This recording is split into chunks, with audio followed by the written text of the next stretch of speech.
My dear friends, keep calm. Please, keep calm. I beg of you. We'll calm down when we get what we want! Yeah, nomad. Excuse me. What's happening here? Isn't it obvious? We're demonstrating against having the Yukon nomads parked on our doorsteps. But what for? Since they came to Valsambor, there's been no end to the shoplifting and vandalism, and on top of that, their souk is taking our customers. Mayor Bulyakin has to do something, and fast. We're not leaving until he receives our delegation. But why won't the mayor talk to you?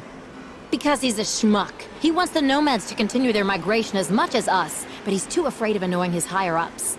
And while he's gaining time by playing both sides of the board, we're watching our sales go through the floor. The authorities are asking the mayor to prevent the migration from continuing? They want the Yukons to stay blocked in Valsambor? That's what people are saying, but if you want my opinion, the only thing the mayor is waiting for is someone to get rid of those savages without him having to get his hands dirty.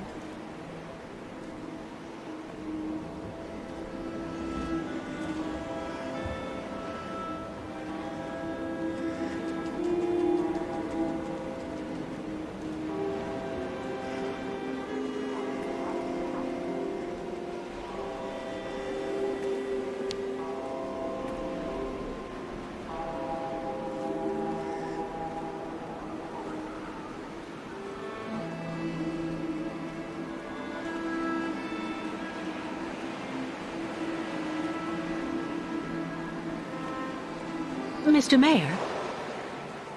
Yes? What now? Excuse me, Mr. Mayor. Please forgive me for intruding like this without an appointment at all, but I'd just like to start off by saying thank you for your time. I know how precious it is. You are completely forgiven, my dear lady. How can I help? Do you think it would be possible to open the locks in the port? I beg your pardon? Did you say the locks? What on earth for? I'm actually accompanying the Yukon tribe on their long journey right now, Mr. Mayor. I've asked Captain Obo if he would take us to the other side of the lake on the Crystal to Now Dusk. Oh, Captain Obo, the Crystal, the Yukons. Do go on. Anyway, it would be very ungracious of me if I were to criticize you for removing that burden from our good town. Nonetheless, I'm afraid I must refuse your request, dear lady. The locks will remain closed until further notice.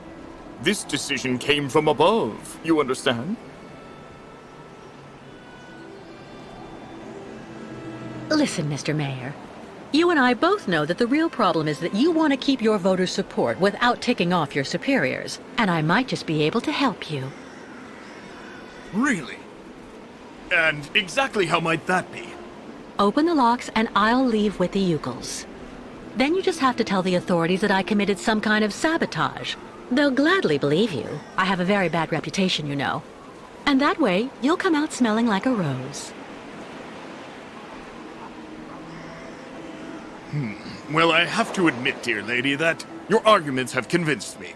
I am authorizing you to open the port locks so the Crystal can leave. Nonetheless, you should know that there is a technical problem that means the locks have to be opened manually.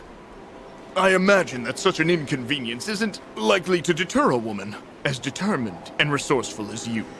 Do you mean that? Yes, as the local technician is absent, I'm afraid you'll have to delve into the murky waters yourself to open the locks.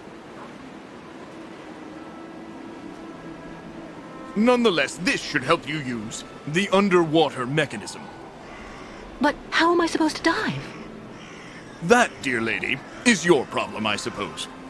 Do have an excellent day.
Well? The mayor gave us authorization to open the locks, but I have to do it manually, by diving down into the port. I can probably help. There should still be some old diving equipment you can use in that shed at the end of the seawall. I've never gone diving. But if you think I'll be fine down there, I don't mind trying. This has to stay between the two of us, Kate. There's something you need to know about the locks. They're also there to stop the lake monster from entering the port. Anyway, that's what I heard. But at this time of day, there's no risk. That spawn of hell sleeps all day.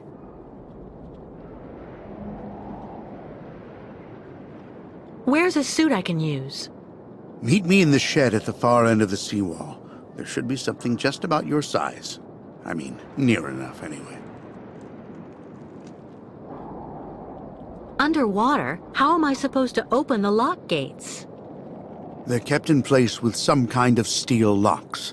Just try and pull them out using their mechanism. All right. There's nothing to it. Do you really believe there's a monster down there in that lake? You know, 20 years ago, it really wasn't Paranor that I was afraid of. Not the deaths, the radiation. That's what people say, but the truth is that it was actually that damn monster that made me scoot away like a minnow. It was lurking around Paranor, drawn by the stench of the graves, probably.